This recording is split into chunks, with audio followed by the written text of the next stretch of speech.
bolalarga zo'ravonlik, ayollarga zo'ravonlik yoki ta'lim muassasalaridagi zo'ravonliklarni videokamera orqali jamoatchilikka berilyapti va bu muhokamalarga sabab bo'lganini ortidan tekshiruv qilyapmizda. Avval jamoatchilik muhokama qilyapti.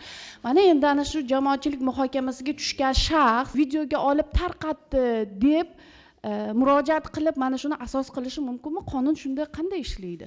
Bu yerda qonunda o'zini maqsadi bor. Qaysi hollarda rasmga olish va syomka qilish mumkin, qaysi hollarda mumkin emas.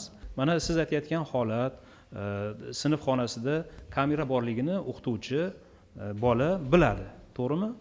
Syomka haqida ketyapti. Agarda o'sha holatni, misol uchun, o'sha birorta shaxs ijtimoiy tarmoqqa chiqarsa agar, haligi o'qituvchi o'zini harakati uchun qonun doirasida javob beradi. Uni obro'sini tushirgan shaxs, ya'ni o'sha ijtimoiy tarmoqqa chiqargan shaxs agar aniqlab bo'lsa, u